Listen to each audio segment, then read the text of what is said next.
ये एक झूठा प्रोपेगेंडा बीजेपी आरएसएस ये कर रही है पूरे देश में कि वक्फ प्रॉपर्टी जो है वो एक प्राइवेट प्रॉपर्टी है। बीजेपी इसको ऐसा बता रही है कि ये गवर्नमेंट प्रॉपर्टी है। जैसा हिंदू धर्म में प्रॉपर्टीज दान दी जाती है वैसा ही मुस्लिम धर्म में ये दान दी गई प्रॉपर्टी है। अब उसमें गवर्नमेंट का इंटरफेरेंस क्यों हो रहा है? ये आर्टिकल 26 का वायलेशन है।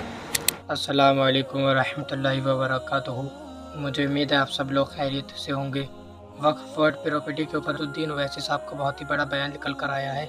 आप लोग इस बयान को सुनिए। इसमें असदुद्दीन ओवैसी साहब ने सारी हकीकत बता दी है वक्फ बोर्ड प्रॉपर्टी के ऊपर, और बीजेपी को भी बहुत ही अच्छे तरीके से उन्होंने जवाब दिया है। बहुत ही अच्छी स्पीच दी है। तो पहले मैं आप लोगों के सामने ये वाला बयान चला देता हूँ, आप लोग इसे देखिए, फिर अपनी राय मुझे कमेंट में बताइए। मैं आपसे मिलता हूँ वीडियो के आखिर में। अगर आप देखेंगे, सबसे पहली बात तो ये एक झूठा प्रोपेगेंडा बीजेपी आरएसएस ये कर रही है पूरे देश में कि वक्फ प्रॉपर्टी जो है वो एक प्राइवेट प्रॉपर्टी है। बीजेपी इसको ऐसा बता रही है कि ये गवर्नमेंट प्रॉपर्टी है। तो ये एक प्राइवेट प्रॉपर्टी नंबर 1। दूसरा, एक झूठा प्रोपेगेंडा बीजेपी आरएसएस और उनके अलाइज की तरफ से किया जा रहा है कि वक्फ बोर्ड के पास देश में 9,40,000 एकड़ जमीन है। ये एक अफवाह फैलाई जा रही है कि 9,40,000 है। कितने? 32 स्टेट वक्फ बोर्ड में। अगर आप तमिलनाडु, आंध्रा, तेलंगाना और ओडिशा के 13 हिंदू एंडोमेंट बोर्ड की प्रॉपर्टीज को ले लिए तो यहीं पर 10 लाख एकड़ जमीन हो जाती है। तो ये झूठा प्रोपेगेंडा किया जा रहा है कि आर्मी, रेलवेज के बाद वक्फ बोर्ड। भाई, आप तमिलनाडु, आंध्रा, तेलंगाना और ओडिशा में सिर्फ 13 प्रॉपर्टीज को कैग ने देखा। इन चारों को आप मिला लीजिए, 10 लाख एकड़ हो जाती है। पांचवी बात यह है कि ये जैसा हिंदू धर्म में प्रॉपर्टीज दान दी जाती है वैसा ही मुस्लिम धर्म में ये दान दी गई प्रॉपर्टी है। अब उसमें गवर्नमेंट का इंटरफेरेंस क्यों हो रहा है? ये आर्टिकल 26 का वायलेशन है। आर्टिकल 26 में लिखा गया कि कोई भी रिलीजियस डिनोमिनेशन अपने मजहब पे भी चल सकता और अपने जो इमूवेबल मूवेबल प्रॉपर्टीज में उसको एडमिनिस्टर कर सकता।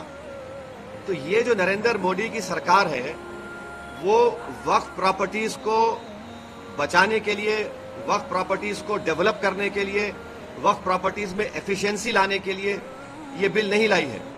ये बिल इसलिए लाया गया है ताकि हमेशा के लिए वक्फ बोर्ड को खत्म कर दिया जाए। इसकी मिसाल आपके सामने दे रहा हूं। 1995 एक्ट में वक्फ बाय यूजर है, यानी कोई चीज के इस्तेमाल करने की वजह से वो प्रॉपर्टी वक्फ हो जाती है। सर, नमाज हो रही है एक जगह पर, यतीम खाना है, कब्रिस्तान है। अब बीजेपी इस बिल में वक्फ बाय यूजर खत्म कर रही है। वैसे अगर आप हिंदू धर्म में देखेंगे, कई एंडोमेंट बोर्ड में देखेंगे, वहां पर बाय यूसेज वो प्लेस रिलीजियस हो जाती है। लॉ में है हिंदू धर्म के एंडोमेंट में। अब आप मेरे को बताइए, एक एग्जांपल दे रहा हूं। उत्तर प्रदेश में 1,21,000 रजिस्टर्ड वक्फ प्रॉपर्टीज है सुन्नी वक्फ बोर्ड में। उसमें से 1,12,000 तो वक्फ बाय यूजर है। जब वक्फ बाय यूजर खत्म हो जाएगा तो कौन सा लॉ अप्लाई होगा उसके ऊपर? एक ये हो गया। ये इनका ये वक्फ बोर्ड बचाने का मतलब नहीं, खींचने का मतलब है।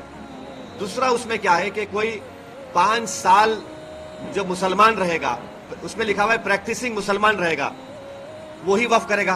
अब प्रैक्टिसिंग मुसलमान का मतलब क्या है? क्या वो 5 वक्त की नमाज पढ़ने वाला होगा? क्या वो दाढ़ी होगी, सर पे टोपी होगी? क्या वो रातों में जाके मस्जिद में इबादत करेगा? क्या वो कुरान का हाफिज होगा? क्या उसकी वाइफ मुस्लिम होगी या नॉन मुस्लिम होगी? ये तुम कौन होते तय करने वाले? 5 साल प्रैक्टिसिंग मुस्लिम है ना, ये देख लो आप। अच्छा, कोई ऐसा लॉ हिंदू धर्म में नहीं है, कोई भी कभी भी दान दे सकता है। आप ये क्यों लेकर आए बताओ? आप कौन होते? मैं प्रैक्टिसिंग हूं नहीं हूं, मैं मुसलमान हूं। मेरे घर में झांक के देखेंगे नरेंद्र मोदी, या फिर 5 साल के बाद मोदी बोलेंगे आओ बेटा तुम मुसलमान सर्टिफिकेट लेकर जाओ? हाँ।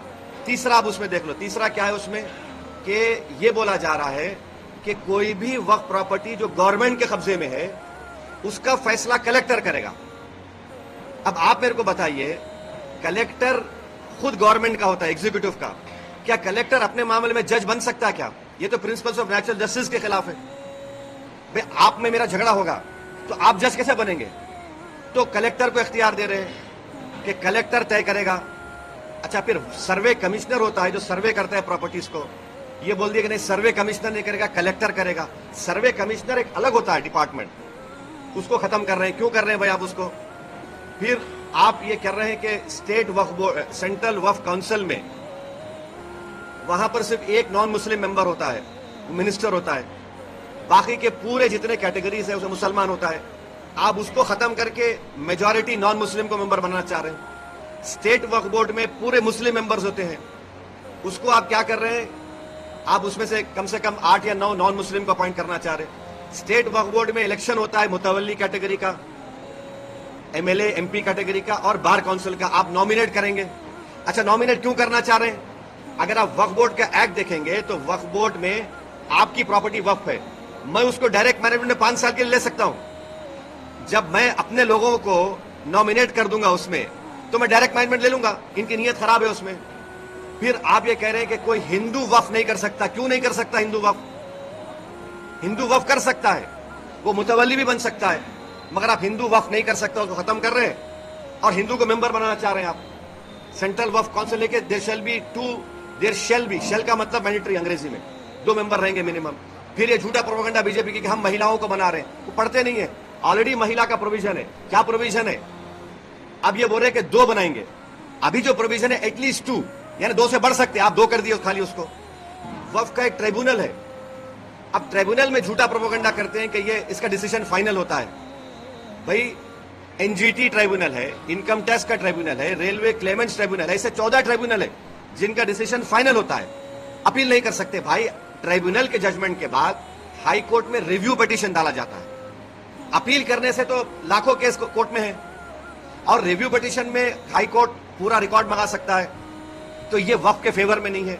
फिर इसमें आपने एक कानून लेकर आए। अभी कानून क्या है कि अगर कोई वक्फ की जायदाद को चोरी से बेचता है, उसको 2 साल का रिगरस इंप्रिजनमेंट, नॉन बेलेबल। अभी मोदी जी के दिमाग में ख्याल आया, क्या ख्याल आया कि तू वक्फ बोर्ड की जायदाद को बेच दे। मोदी है तो मुमकिन है, क्या मुमकिन है कि तेरे को 2 साल नहीं, सिंपल इंप्रिजनमेंट, तेरे को बेलेबल हो जाएगा। तो वक्फ के मफाद में क्या हो रहा है? ट्राइब्यूनल है वक्फ का ट्राइब्यूनल, उसमें एक डिस्ट्रिक्ट जज सीजे अपॉइंट करते हैं हाई कोर्ट के, एक इस्लामिक नॉलेज का जानकार और एक एमिनेंट पर्सन। अब आप क्या करते हैं? रिटायर्ड डिस्ट्रिक्ट जज, रिटायर्ड गवर्नमेंट एम्प्लॉय, कैसे होगा? फिर अगर आपकी कोई वक्फ की प्रॉपर्टी है, मैं जाके कंप्लेन करता हूं कि ये वक्फ नहीं है, तो collector will order an inquiry. अच्छा, पेंडिंग इंक्वायरी और प्रॉपर्टी विल नॉट बी वक्फ की एक्ट में बोल रहे, बिल में बोल रहे, and there is no time limit for that inquiry, and the collector will do the inquiry as he deems fit. इसका क्या मतलब? यानी आपकी प्रॉपर्टी को मैं कंप्लेन कर दिया कि वक्फ नहीं है, तो कलेक्टर साहब 10 साल ले लेंगे, तब भी वक्फ नहीं रहेगा, वो अपने कंट्रोल में, उनके कंट्रोल में आ जाएगा। तो ऑल इन ऑल अगर आप देखेंगे, इस बिल में वक्फ प्रॉपर्टीज के एफिशिएंसी के लिए नहीं बनाया गया है, ये वक्फ प्रॉपर्टी को खत्म करने के लिए बनाया गया है। अब हिंदू मेंबर्स को या नॉन मुस्लिम मेंबर्स को अपॉइंट कर रहे हैं। भाई आप उत्तर प्रदेश में जाइए, उत्तर प्रदेश में जो काशी बोर्ड है, वहां पर तो क्लियर लिखा हुआ है कि he has to be Hindu. अगर वो हिंदू धर्म छोड़ेगा तो मेंबरशिप चले जाएगी। फिर आप देख लीजिए जाकर, आप ये जो आपका तमिलनाडु का एक्ट है, तेलंगाना का एंडोमेंट एक्ट है, आंध्रा का है, उड़ीसा का है, इसमें सब लिखा गया कि only Hindu will become the member. अच्छा, हिंदू की परिभाषा क्या है संविधान में? हिंदू, सिख, बौद्ध और जैन, मगर इन मंदिरों में सिर्फ हिंदू बनेगा मेंबर। अब मिसाल के तौर पर मुंबई में ट्रस्ट में है आपका कौन सा मंदिर? सिद्धि विनायक है।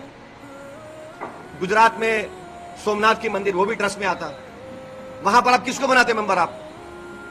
आप एक बात समझिए, तिरुपति के प्रसाद में घी में एनिमल फैट आया तो एतराज हो रहा है, बिल्कुल सही है, नहीं होना चाहिए अगर हुआ तो, मगर आप हमारे धर्म के संस्थानों में आप कैसे नॉन मुस्लिम को बनाएंगे? प्रसाद में आप बोल रहे कि एनिमल फैट आ गया तो गलत है, पर हम भी मानते गलत है, नहीं आना चाहिए, उनकी आस्था है। मगर यहां पर हमारी आस्था, हमारे धर्म में, ये तो वक्फ बोर्ड तो मुस्लिम धर्म का हिस्सा है। तो इसलिए ये जो बिल मोदी लाए हैं, उनकी सरकार लाई है, वो वक्फ प्रॉपर्टीज को छीनना चाह रहे। अच्छा, अभी हाजी मलंग की दरगाह है, एकनाथ शिंदे का स्टेटमेंट है कि दरगाह नियम नहीं मानते। अब ये कानून बनेगा तो कलेक्टर साहब के पास जाएंगे, कोई कलेक्टर बोलेगा नहीं नहीं ये दरगाह नहीं है, ये तो कुछ और है, या इंक्वायरी ऑर्डर कर देगा। ये कैसे होगा बताइए आप? अच्छा एक मिनट ठहरी, इसमें एएसआई के प्रोटेक्टेड मॉन्यूमेंट्स भी है। एएसआई चाहता है कि पूरा ही निकाल दिया जाए वक्फ बोर्ड से। एएसआई का सेक्शन 16(1) पढ़िए आप, वो ये बोलता है कि the religious character of any protected monument can never be changed. तो ये इसीलिए हम कह रहे हैं कि ये वक्फ बिल जो नरेंद्र मोदी लाए हैं वो वक्फ की प्रॉपर्टीज को बचाने के लिए नहीं, वक्फ के प्रॉपर्टीज को एफिशिएंट बनाने के लिए नहीं। अच्छा, जो वक्फ बोर्ड को मुतवल्ली 7% देते थे अपने इनकम का, उसको आप 5% कर दिए। ये कौन सा वक्फ के मफाद में काम कर रहे बताओ आप? तो इसीलिए ये सब एक मुसलमानों से उनकी मस्जिदों को छीनना चाहते हैं, दरगाहों को छीनना चाहते हैं, कब्रस्तानों को छीनना चाहते हैं, इसलिए इस बिल को लाए हैं लोग। एक के बाद तो दोस्तों, मुझे उम्मीद है आप लोगों ने इस वीडियो को देखा, इनकी पूरी स्पीच को आप लोगों ने सुना।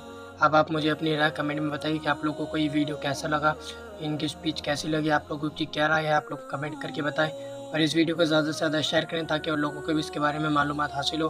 अब मिलते हैं अगली वीडियो में, जब तक के लिए अल्लाह हाफिज़।